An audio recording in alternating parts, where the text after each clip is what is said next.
Hello and welcome to another ASMR for the first time in 8 months. The reason that you could see my car filled with camping stuff and my cat being cuddled is because today I'm bringing you on a nice little trip out into the Norwegian wilderness. Not really that wild out here, but we are going to bring a tent and a hammock and everything to get rid of those pesky mosquitoes. Every time I feel overworked or really stressed or nervous, I like to go out into the forest to be all alone, to relax, think about myself and minimize the amount of noise and interruptions that can reach me. I like to turn off my phone, relax, and listen to the water. And this is the reason that we're going where we are. We are going to a nice little lake. A lot of people like to fish here, but I went on a day when there's not really going to be a lot of other people, so that I can be alone to recharge my social battery and really just be able to be alone. There's a lot of wildlife here, there's a lot of fish, there's a lot of ducks, there's a lot of seagulls. There's a lot of everything into the nice, calming forest. As you can see, I've found a flat little nice spot, and once I get myself untangled from my watch, I can finally drop the equipment that I brought with me. And from dropping my backpack, I managed to get up my little hammock first, with a nice little mosquito netting to make sure that I don't get eaten up and turn out to be just a skeleton when I wake up again. Sleeping in a hammock is probably one of my favourite things to do of all time. You're just weightless and you swing back and forth, and when you look up you have a great view of everything. And so you will see pretty soon as well, where I have a little POV from being in the hammock. I went out pretty late, so from going there and setting up everything, I go to sleep as well. So you can see it's completely pitch dark outside, and from this point I told myself good night. Shortly after, I wake up again. I woke up quite abruptly because I didn't really know what was happening outside, but there was a lot of noise. And I was trying to look if there was a bird or if there was anything, but turned out this little guy had walked up and he was nibbling on my shoes. He was quite calm at first, he didn't really mind that I was looking at him. I didn't even try to do anything with him, he was just walking around, and I did feed him after, and I did feed a lot of his little friends after as well. So you can see there's more than just one duck, there's a lot of them here. There's 3 baby ones with a little bit more grown up on, and its mother is just floating around as well. There's something about ducks with their tiny little feet that look like fins, you know, the birds that have feet like fins. That's actually one of the lines from my favourite song ever, which is called Pelicans. You see little ducklings. You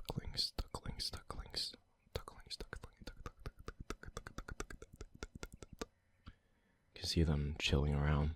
I wonder how that must be to be a little duckling. And they gathered up more of them. As you can see, this is one of the main viewpoints that I have from where I set up a little camp. Here you can see my tent and my little hammock with the mosquito netting in the background. And yeah, I was hoping for some rain today, but there wasn't really that much rain. But you'll see pretty soon that some rain did show up. And for any good camping trip in the forest, you need to have some brekkie, or breakfast, as some of you might call it. So you can see here, it's raining. It's really nice and calm and peaceful, but you're always prepared. I brought some tarp. So I did hang up some tarp just above me, just to cover myself and keep myself nice and dry, and not wet, not moist, not soggy, but to keep myself completely dry. There's something about rain which I absolutely love. There's nothing better than it. Plus, I don't like the idea of being wet, but I like the idea of hearing the rain and the moisture it brings as well. That is what I love. Just so nobody's mistaken. Yeah, there you go. Well, to make breakfast you need fire or some sort of heat source, so I'm going to do what I hate, which is to light this. You need to bring your hand directly above the flame, so... But as long as you're fast, you should be fine. Should be fine, should be fine, should be fine, should be fine. Should be fine, should be fine, should be fine. And I have my little plate for cooking on, which I then place directly above the heat. And I have some butter with me, which is ready to go. Today I'm going to eat something called pytt I panna, which is a Norwegian, well, food. Not really a delicacy, but you see it's already heating up quite nicely, quite fast. So, whenever I cook food, really, I always get very mesmerized, I always forget myself and always just stare at what's beautiful around me, which can be a problem, but I always make sure that I'm very careful, especially around open flames. This one's run on gas, so it's not really that terrible. And hey, there's my tattoo. If anybody wonders what the tattoo's about, it's a shutter of a camera, and it is basically a symbol of you need to open yourself. I made the food, I ate the food, and the sun came. A little bit nicer outside. I remember when I said I was going to feed the ducks. Small little ducks showed up to eat some potato and ham. It's actually two of them that had a little bit of a, what do you call it, discussion over who's going to actually eat. Maybe you see it, but I made sure to throw food so that every one of them got it, even though they had a little bit of a fight. I really, really, really wonder, how small is a duck? A duck, a duck, a duck, a duck, a duck, a duck, a duck, a duck. When they're born, I haven't really seen like a proper baby duck. I haven't seen like a proper small duck with small feet and a small beak with tiny feathers.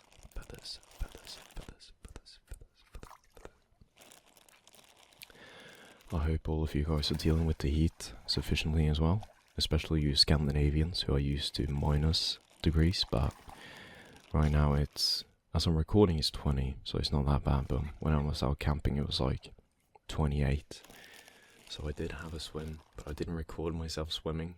Maybe I will next time, but I will blur out my body. I'm not really that confident in showing my body because I didn't bring anything to swim with, so I was just swimming naked because I was so alone. So it's not a detail that's really necessary.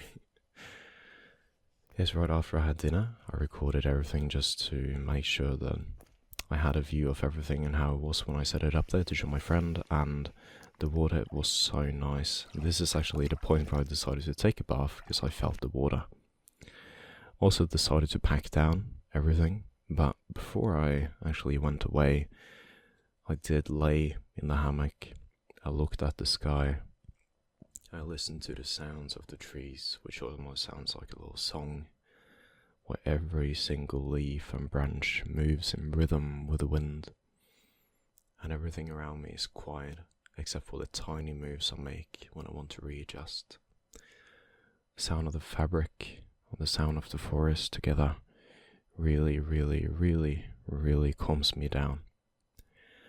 Shortly after, I did also go home, which I thought was an amazing journey. So you can see it's almost like I'm walking through a tunnel of just leaves and woods. But I did also suddenly open up and switch out to larger trees with a little gravel path with a bunch of acorns. I think they're called acorns, yeah, the ones that drop from pine trees. That's one thing I should look into, is to getting better at understanding names of trees and what certain trees are and what they can do, because I know a friend of mine who knows everything about trees, and about woods.